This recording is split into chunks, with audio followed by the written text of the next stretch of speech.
mas ellos no entendieron las palabras que les habló. Y descendió con ellos y volvió a Nazaret, y estaba sujeto a ellos. Y su madre guardaba todas estas cosas en su corazón. Y Jesús crecía en sabiduría y en estatura y en gracia para con Dios y los hombres. Bien, los que vienen siguiendo el estudio que venimos haciendo, estamos viendo, a ver, los escucho yo a ustedes. De la gloria a la gloria, ¿cuántos pasos? 72 pasos, ¿sí? Lo aclaro por si alguien no lo entendió, ¿no? No son pasos literales, obviamente, estamos hablando de pasos metafóricos, ¿no? O sea, desplazamientos geográficos, si se quiere, de Cristo, de un lugar a otro, de un punto a otro, y lo que pasó en esos trayectos o en cada uno de esos puntos en los que Cristo estuvo. Y lo aclaro, quiero aclarar que estos son solamente los 72 pasos desde que Jesús fue concebido allá en Nazaret hasta su ascensión desde el Monte de los Olivos, 72 pasos de la gloria a la gloria, pero no es un itinerario exhaustivo, no tenemos todo el recorrido. Simplemente son los 72 pasos que el Espíritu Santo quiso dejar revelados o incluidos en su palabra. ¿Se entiende? No son todos, evidentemente, porque, por ejemplo, si usted lee acá, versículo 41, dice, iban sus padres todos los años a Jerusalén en la fiesta de la Pascua. No sabemos si esta fue la primera Pascua a la que asistió Jesús como niño y seguramente no fue la última. Pero no tenemos esos pasos y obviamente otros viajes que puede haber habido en este itinerario. Simplemente tenemos 72 pasos que, repito, el Espíritu quiso dejar en la palabra de Dios para nuestro beneficio, ¿no? Para que nosotros podamos considerarlos, ¿no? Y eso es lo que estamos viendo. Ahora, cuando pienso en esto de Nazaret, hoy nos toca ver de Nazaret a Jerusalén y luego de Jerusalén nuevamente a Nazaret, algo que pasó durante la niñez del Señor Jesús, pienso qué poco tenemos revelado en cuanto a la niñez, adolescencia, juventud de Jesús, ¿no? Veíamos la vez pasada con mi esposa fotos de cuando éramos niños chiquitos, ¿no? Y teníamos 3, 4, 5 fotos a lo sumo de nosotros. Veo que hoy los chicos, con toda la tecnología que hay, los teléfonos y todo lo demás, hay un evento y hay 200 fotos del evento y 50 videos del evento, ¿no? Aprenden a ir al baño solo y ahí están todas las fotos con el Zoom y todo. Tenemos infinidad de fotos de los chicos ahora. Y qué lindo que es que vayan pasando esas etapas y nosotros poder repasar lo que pasó de vez en cuando y tener esas memorias. Y yo pensaba, qué bueno hubiera sido poder tener de nuestro Salvador, del Señor, de cuando era niño, toda esa información, ¿no? Todas esas fotos, todo lo que Él hizo.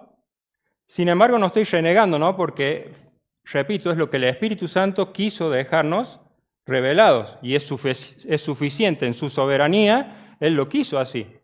Fíjese que Lucas es el único que incluye información acerca de la niñez del Señor Jesús.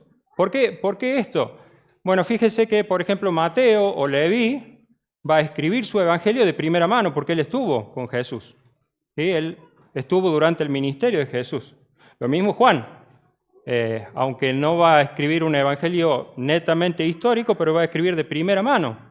Marcos muy probablemente tenía como su referente al apóstol Pedro, ¿no? Y él le pasó la información también que pasó durante el ministerio público de Jesús. Pero Lucas, ¿se acuerda cómo empieza el evangelio de Lucas? Vamos a verlo. Lucas capítulo 1.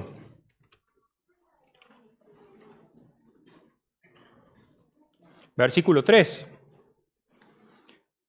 Me ha parecido también a mí, después de haber investigado con diligencia todas las cosas desde su origen, escribírtelas por orden, oh excelentísimo Teófilo. Lucas, que no estuvo con Jesús durante su ministerio público, va a hacer una investigación profunda de distintas fuentes para poder escribir su evangelio.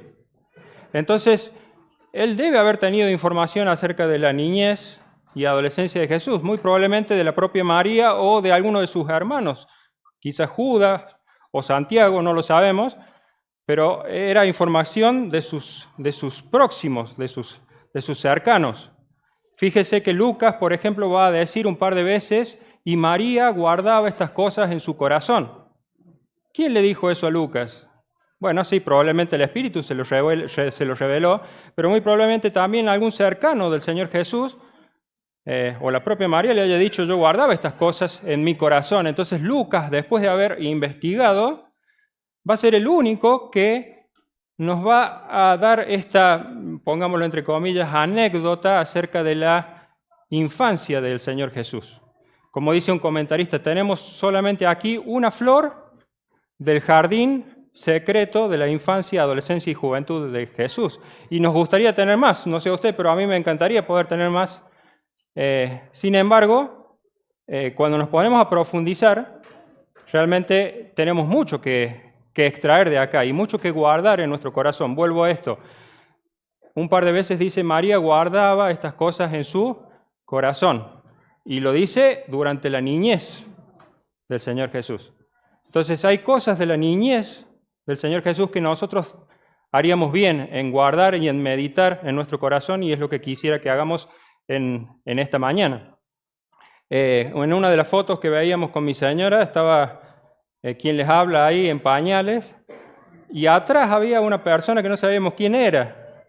Y ahora con toda la tecnología como lo tenemos incorporado, inmediatamente acercamos los dedos para hacer el zoom, ¿vio? Y no se podía, así que no sé quién habrá sido esa persona que estaba ahí. Bueno, la tecnología hoy nos da esa posibilidad, ¿no?, de hacer un acercamiento de la foto. Y acá tenemos un relato, y sí podemos hacer un acercamiento de este relato, y es lo que quisiera que hagamos en esta mañana. Lo vamos a hacer a través de 6 puntos. Vamos a ir volando porque hoy tenemos que terminar en horario, pero lo vamos a hacer a través de 6 puntos. Hay muchos más que sacar. Ahora, me preguntaba, si tenemos tan poca información acerca de la niñez, de la juventud, de la adolescencia de Jesús, ¿por qué directamente Jesús no vino ya mayor a desempeñar su ministerio público? Si la mayor parte lo tenemos desde sus 30 años después de su bautismo en adelante. ¿Por qué Jesús ya no vino directamente mayor, de algún lugar desconocido, y desempeñó su ministerio? Simplemente. ¿No se lo ha preguntado? ¿Para qué esto poco de su niñez? Y realmente se me ocurren por lo menos 2 respuestas a esto. Hay más. Una de las respuestas, quisiera que la leamos directamente de la palabra de Dios, Hebreos, capítulo 2. Hebreos capítulo 2, versículo 14. ¿Por qué Jesús tuvo que nacer como un bebé, crecer como un niño, desarrollarse como un joven, como un adolescente? Hebreos 2:14 dice así: así que por cuanto los hijos participaron de carne y sangre, él también participó de lo mismo, para destruir por medio de la muerte al que tenía el imperio de la muerte, esto es, al diablo, y librar a todos los que por el temor de la muerte estaban durante toda la vida sujetos a servidumbre, porque ciertamente no socorrió a los ángeles, sino que socorrió a la descendencia de Abraham, por lo cual debía ser en todo, subraya eso, ¿no?, en todo semejante a sus hermanos, para venir a ser misericordioso y fiel sumo sacerdote en lo que a Dios se refiere, para expiar los pecados del pueblo. Pues en cuanto él mismo padeció siendo tentado, es poderoso para socorrer a los que son tentados. Capítulo 4, versículo 15. Porque no tenemos un sumo sacerdote que no pueda compadecerse de nuestras debilidades, sino uno que fue tentado en todo según nuestra semejanza, pero sin pecado. Por cuanto los hijos participaron de sangre, él también tuvo que participar de lo mismo para venir a ser fiel, misericordioso, sumo sacerdote. ¿Se da cuenta? Él participó de lo mismo. Él fue un niño, él fue un adolescente, él fue un joven y entiende cada una de nuestras vivencias.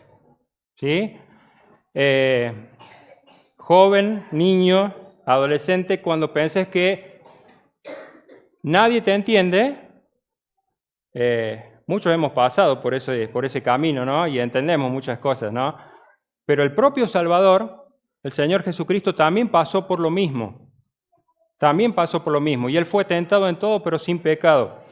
Ahora, tentado en todo no quiere decir necesariamente que haya pasado por todas las vivencias que nosotros pasamos, pero sí que Él puede comprender, Él puede entender por lo que estás pasando. Pongamos un ejemplo, bullying, ¿sí? Hay una palabra muy de moda, lamentablemente, hoy en día, ¿no? Que muchos chicos sufren y muchas veces se encierran y creen que nadie los puede llegar a entender y llegan a hacer cosas impensadas a raíz de esto. ¿Usted cree que Jesús no sufrió bullying? Cuando fue ya mayor, a él le decían que era hijo de fornicación. No lo voy a llevar a palabras de hoy porque no corresponde, ¿no? Pero no le decían mucho menos que bonito. Hemos visto en los mensajes anteriores que le decían el Nazareno, y ese no era un piropo.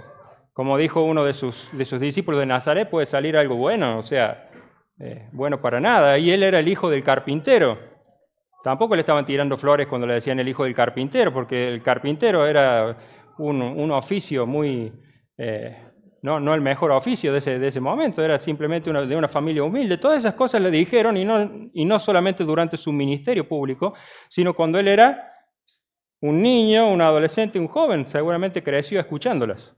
¿Sí? Así que él entiende lo que es pasar necesidad, porque él creció en una familia muy humilde.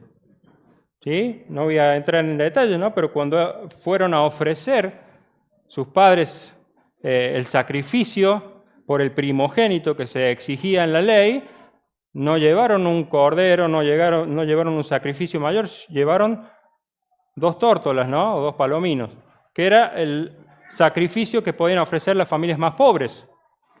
¿Por qué? Porque la familia de Jesús fue pobre y pasó necesidad. ¿Se da cuenta? Entonces Él sabe lo que es la necesidad. Él sabe, Él entiende. Téngalo presente. Cuando usted esté pasando por algo y diga, nadie me comprende, no lo digo yo, lo dice la palabra de Dios. Tenemos un sumo sacerdote que puede compadecerse de cada una de nuestras debilidades. Así que Él tuvo que nacer, tuvo que crecer, como cada uno de nosotros, para poder llegar a entenderlo. Y claro, los mayores me dirán, bueno, Él nunca fue viejo, no sabe lo que son los dolores de hueso, no sabe lo que es el reuma, ¿no? Dice la profecía, cuando Él estaba en la cruz, contar puedo todos mis huesos, ¿sí? Y eso no solo habla de la delgadez que llegó a tener o de lo que sucedía en su cuerpo, sino que realmente Él podía sentir el dolor de cada uno de sus huesos, ¿no? Él sabe lo que es el dolor, Él sabe lo que es el sufrimiento y Él sabe lo que es pasar por las cosas que cada uno de nosotros pasamos. Así que Él te entiende y podemos recurrir a Él como nuestro fiel sumo sacerdote que puede compadecerse de cada uno de nosotros. Pero en segundo lugar, ¿por qué tuvo que Él ser un niño, un adolescente y un joven? Bueno, Pedro les escribe en su primera carta, dice que Cristo padeció dejándonos ejemplo, ¿sí? Primera Pedro, capítulo 2, versículo 21, Él padeció dejándonos ejemplos para que sigamos sus pisadas, ¿sí? Él nos dejó ejemplo en todo para que sigamos sus pisadas. Y ese padecimiento no solamente habla de su sufrimiento en la cruz y su muerte en la cruz, porque quizás a muchos de nosotros no se nos llame a padecer y a morir por el Señor, pero sí a vivir una vida como la que llevó el Señor, siguiendo sus pasos, sus pisadas. Luego vuelvo a esto, los 72 pasos estos que estamos viendo, de cada uno de ellos podemos sacar ejemplo para cada una de nuestras vidas. Entonces vamos a ver qué ejemplo podemos sacar para nosotros en sus primeros pasos, allá en su niñez, porque también en su niñez, en su adolescencia, en su juventud, Él nos va a dejar ejemplo. Y no solamente a los más chiquitos, no solamente a los que tienen 12 años o por ahí, sino a cada uno de nosotros, ya mayores, nos ha dejado ejemplo y podemos sacar ejemplo de sus pisadas en este periodo de la vida del Salvador. Vamos a hacerlo a través de 6 puntos, como le dije. Los 6 comienzan con la letra S, para que sea más fácil recordarlo. No pretendo que se los acuerde a todos, pero cuando trate de acordarse de qué hablamos el domingo, acuérdese que hablamos de palabras que empiezan con S y capaz que una o dos pueda acordarse. En primer lugar, vamos a hablar de su separación, en primer lugar. Su separación o su sacrificio. Y esto lo voy a dejar medio pendiente. Yo siempre hago las cosas al revés, así que vamos a dejarlo esto pendiente para la cena.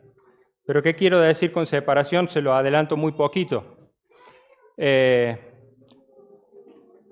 José y María iban camino a una fiesta muy importante de los judíos, a la fiesta de la Pascua. Y para la Pascua, usted sabe que días antes se separaba un corderito. Cada familia tenía que separar un corderito. ¿Bien? Ahora, póngase en la escena, ¿no? José, María, familiares, están yendo camino a Jerusalén a la Pascua y muy probablemente llevan su corderito, porque las familias pobres no compraban el cordero en Jerusalén, porque los corderos en Jerusalén eran caritos, ¿no? Eran caros, así que llevaban su propio cordero. Algunas familias se juntaban entre ellas cuando eran pobres y entre varios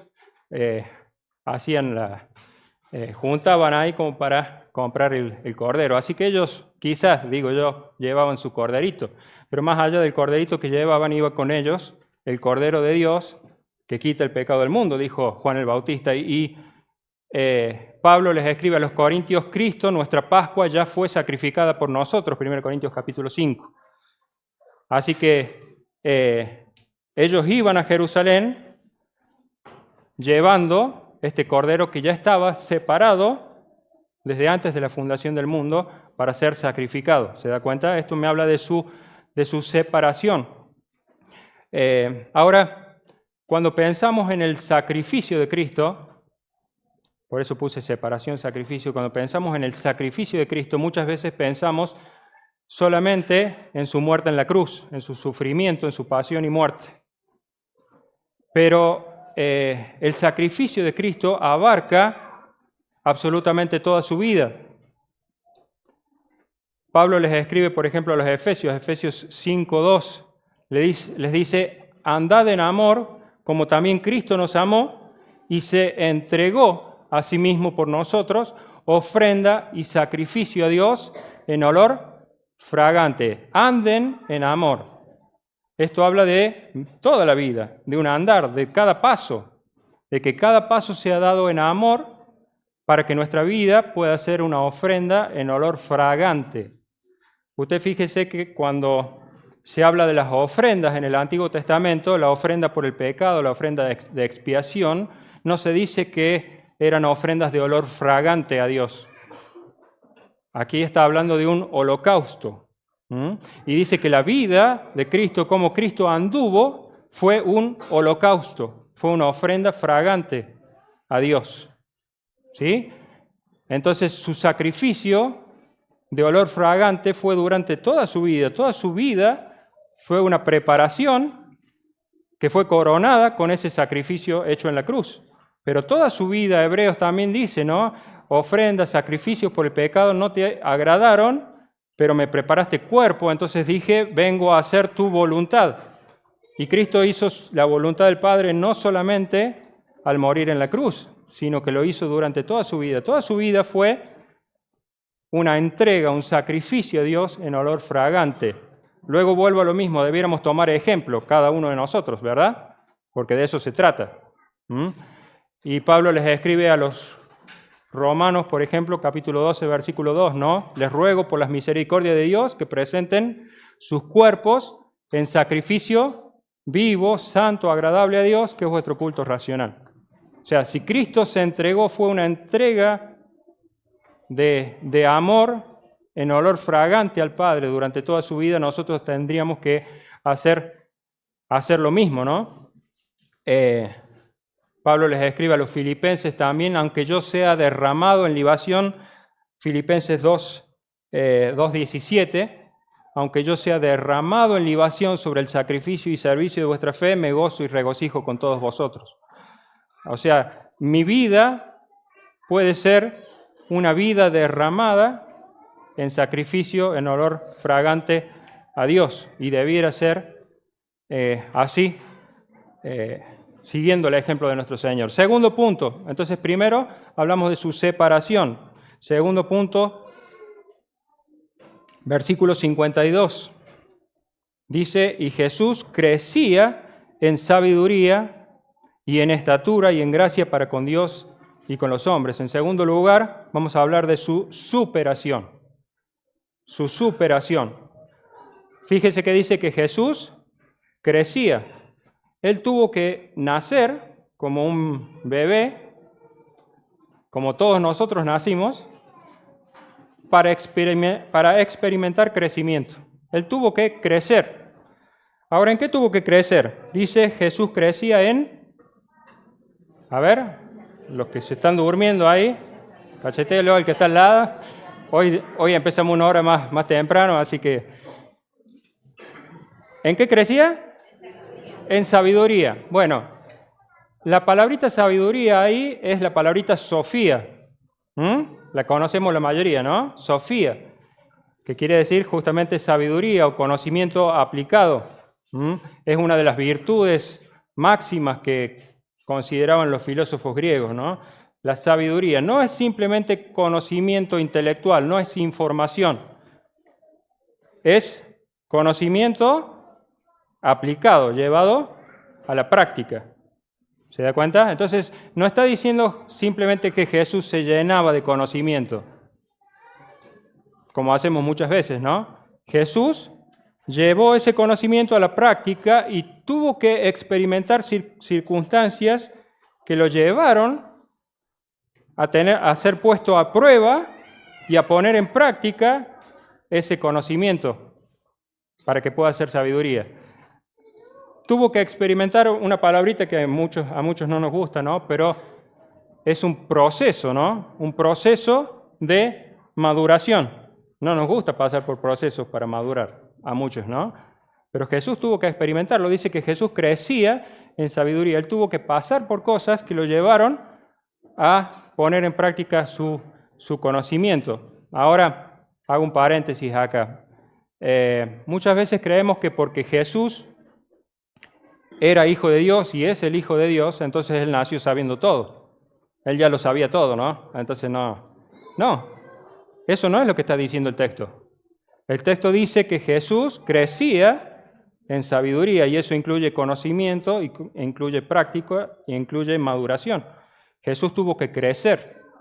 ¿Se da cuenta? Jesús no nació sabiendo todo. ¿Por qué no nació sabiendo todo? Aunque el Espíritu le revelaba muchas cosas. ¿Por qué no nació? Porque Él se humilló a sí mismo, como dice Filipenses, y se vació. Esa palabrita difícil que a veces utilizan los teólogos, ¿no? Que es la kenosis o la kenosis.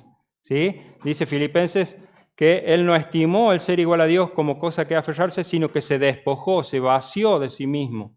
Abdicó a sus prerrogativas divinas, quiere decir, ¿no? Y entre ellas a su omnisciencia. Él no sabía todas las cosas. Él no era un niño como pasaba en la TV pública, por ahí el niño que lo sabe todo. No. Él tuvo que crecer en sabiduría. Ahora, bueno, siempre lo llevemos a nuestras vidas. ¿Cuántos nosotros estamos creciendo?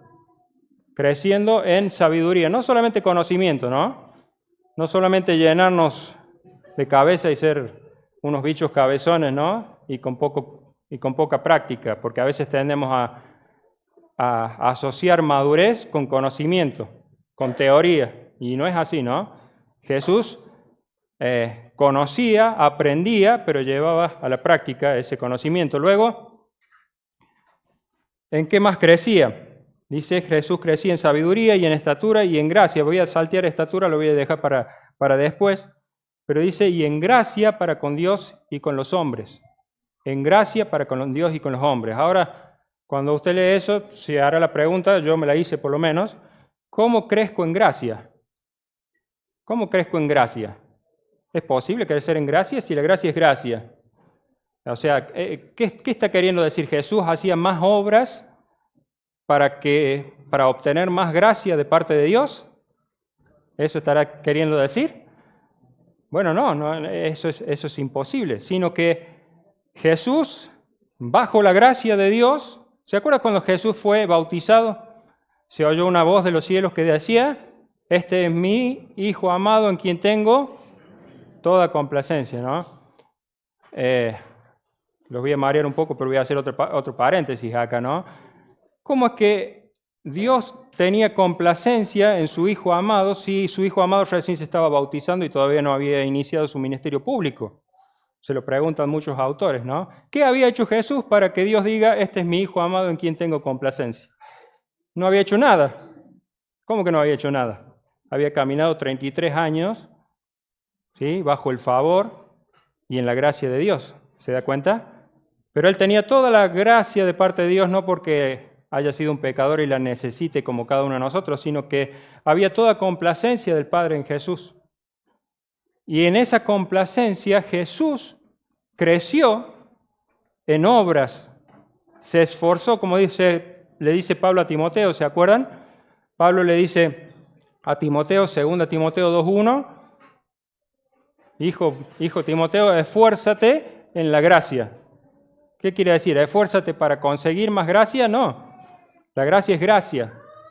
Pero bajo esa gracia, sabiéndote bajo la gracia de Dios, ¿qué te corresponde a vos? Esforzarte, crecer, ¿sí? Obrar bajo la gracia de Dios. ¿Se da cuenta? Y Jesús crecía. Desde un niño, en su adolescencia y juventud, iba creciendo, iba esforzándose, iba obrando bajo la gracia de Dios. ¿Se da cuenta? Y dice, crecía en gracia para con Dios y para con los hombres. O sea, primero para con Dios, luego para con los hombres. El orden de los factores sí altera el producto. ¿Sí?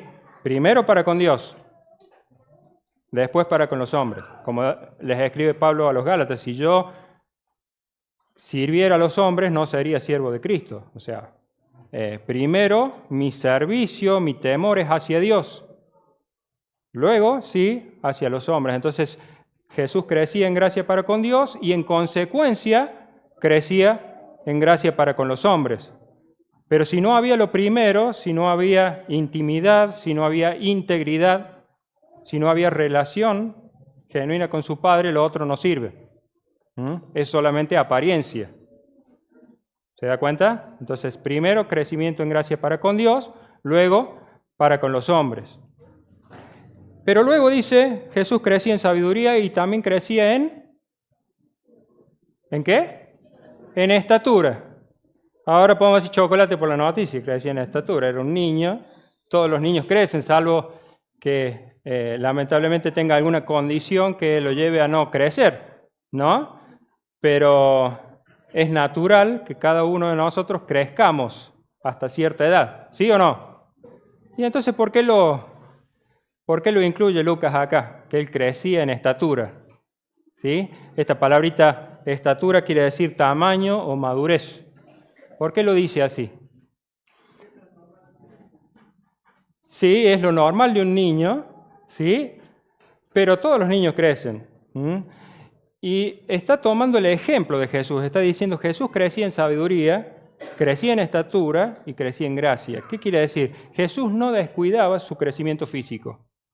No descuidaba su cuerpo, que es templo del Espíritu Santo. Muchas veces hemos dicho, nuestro cuerpo es templo del Espíritu Santo. ¿Lo hemos dicho o no lo hemos dicho?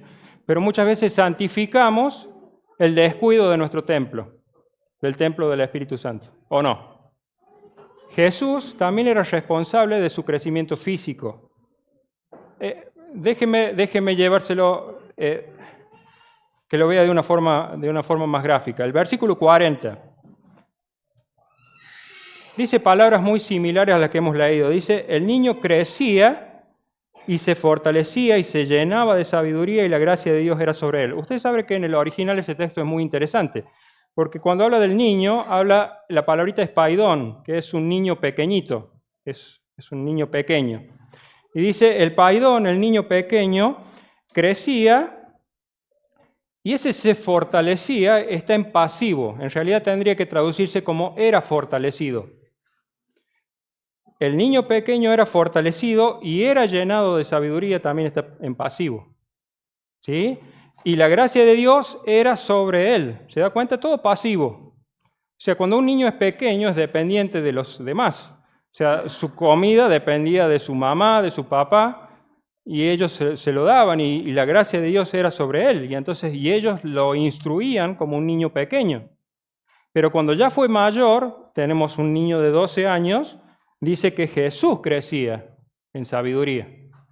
Ya era responsabilidad propia. Ahí hay crecimiento.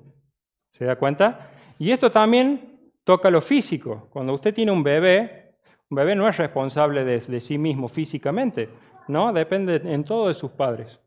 Pero cuando un niño ya es mayor, tiene que aprender a cuidarse, ¿no? A cuidar su cuerpo, a hábitos saludables y todo lo demás, ¿no? Y Cristo aún en esto fue un ejemplo. Porque su herramienta de servicio al Padre era su cuerpo. Él a través de su cuerpo tuvo que cumplir, lo hemos dicho, ¿no? Hebreos, sacrificios y ofrendas por el pecado no te agradan, pero me preparaste un cuerpo. Ese cuerpo que él tuvo que cuidarlo para poder servir a Dios. Tenemos muchos ejemplos. Me gusta mucho la biografía de John Wesley, por ejemplo. Aquellos que saben, fue un gran predicador. John Wesley fue realmente un ejemplo en cuanto al cuidado del cuerpo, a la disciplina, ¿no? Y él a los 82 años, cuando predicaba, decía, yo tengo la misma vitalidad que tenía cuando tenía 40. Ojalá lleguemos así, ¿no? Pero él viajó más de 800.000 kilómetros en caballo para sus viajes predicando, ¿no? Y él a los 87 años predicó su último mensaje, y dicen que con mucha vitalidad, ¿no? Pero es porque él cuidó su cuerpo, lo puso en servidumbre, como dice Pablo, ¿no? Pero eso no quiere decir descuidarlo, porque necesitamos este cuerpo para servir al Señor y porque es el templo del Espíritu Santo. ¿Se da cuenta? En esto también Cristo fue un ejemplo para nosotros.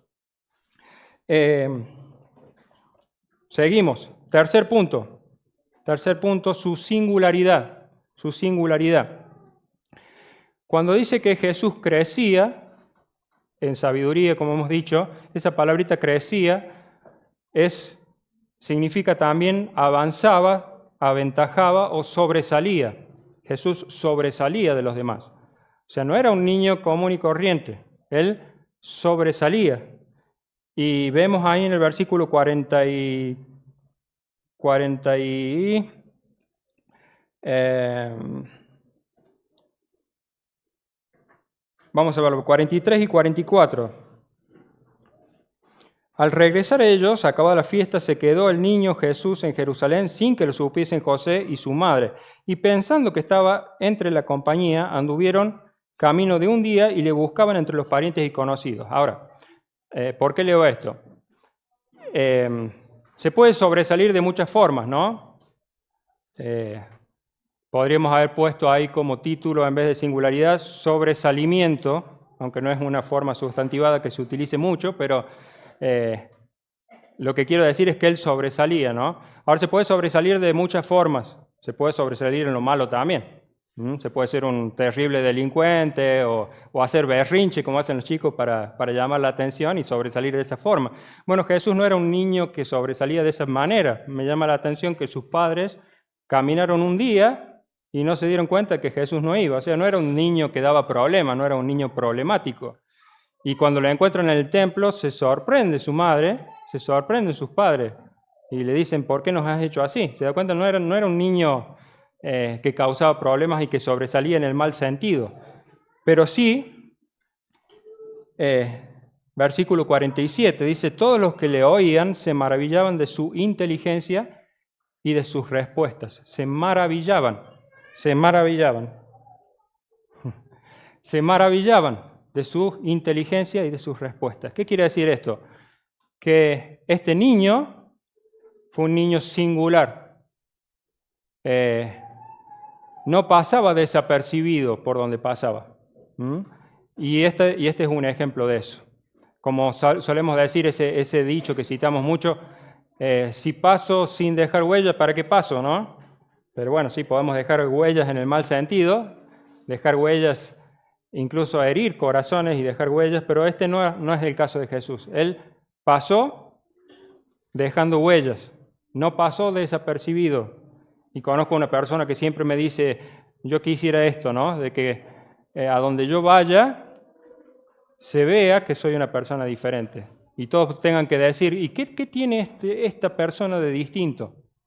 ¿Qué tiene de diferente? Ese fue el caso, creo, de Jesús, ¿no? Dice que los que le escuchaban se maravillaban de su inteligencia y de sus respuestas. Esta palabrita inteligencia es una palabrita que quiere decir poner juntos mentalmente, o podríamos decir razonamiento. Decíamos recién de su sabiduría. Las personas que oían a este niño de 12 años se maravillaban de cómo él podía relacionar. O sea, no era que simplemente había llenado su mente, su cabeza de conocimiento de la Torá o del Antiguo Testamento o de la Biblia, sino que él podía tener discernimiento espiritual de manera que cuando era puesto a prueba, fíjese que dice, todos se maravillaban de su inteligencia y de sus respuestas. Esa palabrita respuesta también es interesante porque es ser puesto a prueba. Cuando usted va a la prueba, si usted estudia como loro, cuando va a una prueba, si usted estudia como loro y le cambian algo de la pregunta, ya se le quemaron los libros. No sé para dónde disparar, ¿no? Bueno, Jesús no entendía ni estudiaba así la palabra de Dios, sino que, como dijimos, la aplicaba a su corazón y la meditaba en su corazón cada día. Tenemos que, hoy más que nunca, hoy empieza la escuela bíblica, ¿no? Qué tarea la de los maestros, ¿no? Poder enseñar la palabra de Dios, pero no enseñar como lorito, ¿no? A estudiar el texto, sino enseñarles a pensar qué es lo que están estudiando, a meditarlo en su corazón. Esto es lo que hacía un niño de 12 años, que sí era Dios, pero era 100% hombre. Y él creció en inteligencia, en sabiduría y en respuestas. Ahora, antes de pasar al punto siguiente, vamos a ir muy rápido. Me llama la atención esto de las respuestas de Jesús, porque aún en esto veo su humildad, su sujeción preciosa. Porque él, a pesar de que sabía bien quién era, fíjense que cuando sus padres le preguntaron, ¿por qué nos has hecho esto? Él dice, yo en los negocios de mi padre tenía que estar. Él sabía que era el Hijo de Dios. Él estaba plenamente consciente de eso. Pero cuando él va al templo, no se para entre los doctores a enseñarles. No se para a darles el sermón y decirle, no, porque no. Él se sienta como aprendiz. Y es consultado, porque en ese tiempo los rabinos tenían su método de enseñanza a través de preguntas y respuestas. Entonces, los rabinos, cuando tenían un alumno, le hacían preguntas. De acuerdo a lo que el alumno respondía, ellos daban su devolución y esto era un buen método de aprendizaje que utilizaban los rabinos. Entonces, Jesús, aunque sabía que era el Hijo de Dios, y aunque tenía 12 años y podía enseñarles a los que estaban ahí, se sentó y era interrogado por ellos. Y cuando era interrogado por ellos, dice que se admiraban de sus respuestas, de su inteligencia, de su sabiduría. Y fue puesto a prueba incluso. Le hacían preguntas difíciles, ¿no? Incluso diría yo capciosas, ¿no? Pero él las respondía con su sabiduría. Y esto me lleva al cuarto punto, su sujeción. Dice versículo 51, y descendió con ellos y volvió a Nazaret y estaba sujeto a ellos. Repito, plenamente consciente de que él era el Hijo de Dios, podría haber dicho, bueno, acá mando yo, acá se hace lo que yo quiero, lo que yo mando. Pero él era un niño y como niño se esperaba que aprenda de los rabinos, de los doctores de la ley, y como niño se esperaba de él que sea sujeto a sus padres. Y él fue un ejemplo de sujeción. Él estaba sujeto a sus padres. Qué difícil esta palabrita sujeción, ¿no? Sujeción en la familia, sujeción en el ministerio, sujeción en la iglesia. Qué difícil trabajar con personas que no se sujetan, ¿no? Que no tienen en cuenta esto. Que Dios ha puesto un orden. Y aún en esto Cristo fue un ejemplo, sujetándose a sus padres. Ahora fíjense que cuando María le dice, versículo 48, ¿por qué nos has hecho así? He aquí tu padre y yo te hemos buscado con angustia. Entonces él le dijo, ¿por qué me buscaban? ¿No sabían que en los negocios de mi padre me es necesario estar? A ver, Jesús no consideró lo sucedido como una falta. José y María estaban desconcertados, no sabía qué pasaba con el niño, lo anduvieron buscando con angustia y cuando lo encuentran, Jesús le dijo, ¿no sabían acaso? O sea, no era que Jesús, ellos estaban sorprendidos porque Jesús, este niño que no daba problemas, no les había informado o no les había pedido permiso para hacer lo que hizo. ¿Se da cuenta? Como cualquier mamá se habrá angustiado María, ¿no? Pero cuando lo encuentran, Jesús le dijo, ¿no sabían? ¿No tuvieron en cuenta, no se informaron de que yo iba a estar en los negocios de mi padre? O sea, él de alguna manera se los había dado a entender antes. Como un niño de 12 años, ustedes saben que los niños de 12 años no estaban obligados a ir a la Pascua, a asistir a la fiesta, pero él quiso asistir. Él era un niño que anhelaba, que deseaba este tipo de fiestas, ¿no? De fiestas del Señor. Y él se los había dado a entender. Y entonces cuando lo encuentra le dicen, ¿no sabían? ¿No sabían acaso? Jesús demostró interés, ¿no? Y ellos se sorprenden. Y él les dice, ¿no lo sabían? Que en los negocios de mi Padre me es necesario estar. Ahora habían pasado 3 días.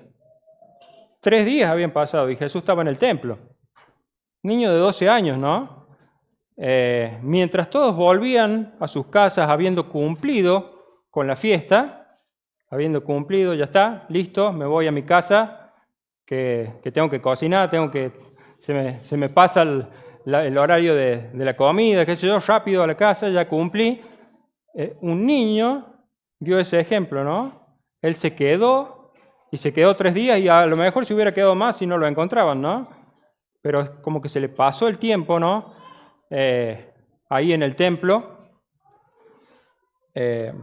mientras otros niños capaz que estaban en la calle jugando al fútbol o jugando a la Play, ¿no? Él estaba en el templo, meditando y aprendiendo la palabra de Dios. Y esto me da pie para el siguiente punto. Siguiente punto, número 5, su sentido o significado. Jesús les responde, ¿no sabían que en los negocios de mi Padre me es necesario estar? En los negocios de mi Padre me es necesario estar. Decíamos, un niño de 12 años, 3 días en el templo. No tenía billetera virtual, no le habían preparado la vianda. ¿Qué comió durante esos 3 días? ¿Dónde durmió? ¿No lo pensó alguna vez? ¿Dónde estuvo? ¿Cómo? ¿De qué se valió? Lo primero que se me ocurre, bueno, él habrá recibido quizás alguna porción de los sacerdotes. Él era sacerdote de acuerdo al orden de Melquisedec, así que si recibió porciones no hubo nada de malo en eso, ¿no? Pero ¿qué comió en esos 3 días? Y quizás ya desde esta corta edad él estaba poniendo con su vida ejemplo de lo que después enseñaba. ¿Se acuerda cuando fue tentado?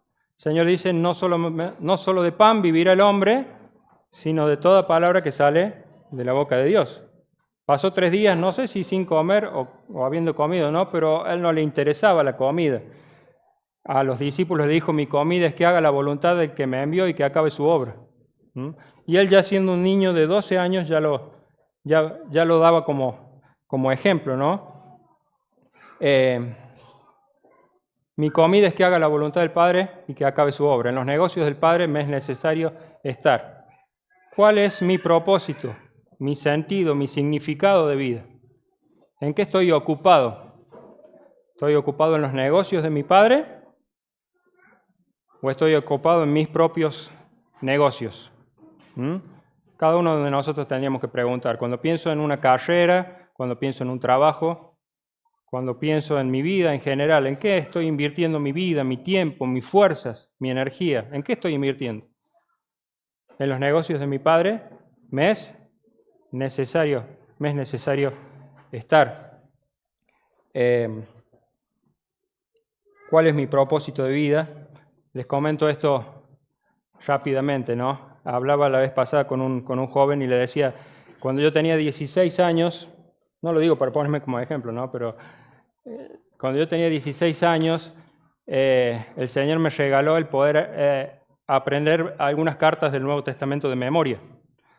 Y es hermoso poder estudiar de memoria una carta, porque usted sabe que cuando la estudia de memoria, la carta comienza a cobrar una vida distinta, porque usted comienza a embeberse en el contexto y empieza a un poco vivir esa carta desde el punto de vista del que escribe. Y una de las cartas que estudié de memoria en ese tiempo fue Filipenses. El apóstol Pablo estaba en prisión y él estaba escribiendo esa carta. Y les escribe a los filipenses. Yo siempre llegaba a unos versículos que están allí, Filipenses capítulo 2, versículo 21. Pablo, escribiendo desde la prisión, dice, porque todos buscan lo suyo propio, no lo que es de Cristo Jesús. Y cada vez que yo repasaba Filipenses y llegaba a ese versículo, no podía seguir. Porque dice, todos buscan lo suyo propio, no lo que es de Cristo Jesús. O sea, todos están involucrados en sus propios negocios, en sus propios intereses. Pienso en una carrera, en que voy a sobresalir, en que voy a ser doctor, abogado, en que voy a ser el deportista. Pero ¿realmente pienso en qué tengo que estar invirtiendo mi vida? ¿Pienso en qué voy a invertir mi vida? Papá, si viene un hijo tuyo y te dice, vieron que siempre estimulamos a los chicos, ¿no? Para que estudien, para que se forjen un futuro, ¿no? Y si viene un hijo tuyo y te dice, quiero ser misionero, papá. No, vos tenés que ser médico, tenés que ser doctor, tenés que ser ingeniero, tenés que ser gerente, tenés que ser jefe. No, papá, yo quiero ser misionero. ¿Qué harías? En los negocios de mi padre me es necesario estar, ¿no? Cada uno de nosotros tenemos que pensar en qué estamos invirtiendo nuestra vida. En esto Jesús nos dejó ejemplo. Termino con el último punto, su situación. Su situación. ¿Qué quiero decir con situación? La ubicación física. Acá me voy a permitir hacer una alegoría. ¿Qué es una alegoría? Es decir algo que quien está escribiendo el texto no es lo que quiere decir o lo que quiere enseñar, pero ejemplifica algo que sí es verdad. Algo que sí es verdad y que está revelado en la palabra de Dios. Lo que voy a decir de este punto es una alegoría. Voy a tomarlo como ejemplo. Cuando José y María hicieron un día de camino sin Jesús, se encuentran con que no está Jesús y vuelven a buscarlo con angustia. Y dice que lo buscan entre los parientes, lo buscan entre los conocidos, lo habrán buscado en los lugares en donde capaz que pueda estar un niño de 12 años, no sé, en los jueguitos, en qué sé yo, dónde, en la cancha, ¿dónde podrá haber ido un niño de 12 años? Y lo encuentran en el templo. Pero mientras buscaron a Jesús, lo buscaron con angustia. Ahora lo voy a llevar esto a la vida, ¿no? Muchas veces estamos angustiados, sentimos dolor y estamos buscando a Jesús en lugares equivocados. En lugares equivocados. No necesariamente lugares malos, ¿no? La familia no tiene nada de malo, todo lo contrario, ¿no? Pero buscamos a Jesús y lo que solamente Jesús puede darnos en lugares equivocados. Y mientras no encontramos a Jesús, esa angustia crece, como dice esa frase que siempre citamos, ¿no? el hombre tiene un vacío con forma de Dios en el corazón. Y tratamos de llenar ese vacío y buscamos a Jesús. No sabemos que estamos buscando a Jesús, pero sí estamos buscando lo que solamente Jesús puede dar. Lo buscamos en la familia, lo buscamos en el trabajo, lo buscamos en el dinero, lo buscamos en muchos lugares. Pero lo que necesitamos es a Jesús. ¿Sí? Y Jesús puede ser hallado. Cuando sus padres lo encontraron, Él les dijo, ¿y no sabían dónde buscarme? Cuando uno de sus discípulos le pregunta, Señor, no sabemos a dónde vas, ni sabemos el camino. El Señor le dice, si yo soy el camino, yo soy la verdad y yo soy la vida. Esa verdad, esa vida que estás buscando solamente está en Jesús. Y mientras no lo encuentres, no vas a poder tener esa verdadera vida. Así que te invito a que busques a Jesús. Él puede ser hallado. Buscad a Dios mientras puede ser hallado. Dice Hechos capítulo 17 que Dios ha puesto a los hombres sobre la faz de la tierra, les ha fijado sus tiempos para que busquen a Dios. Para que busquen a Dios. ¿Sabes cuál es la razón de tu vida? La razón de tu vida es buscar a Dios y encontrar a Dios a través de Cristo. Y si no lo has hecho, Cristo vino para que puedas encontrar lo que has estado buscando hasta ahora. Cristo vino para derramar su sangre, para entregar su cuerpo en sacrificio, para abrirnos ese camino a Dios y que podamos tener vida y vida en abundancia. Que el Señor les bendiga. Seguimos en momentos, vamos a hacer memoria de ese sacrificio que el Señor hizo por cada uno de nosotros.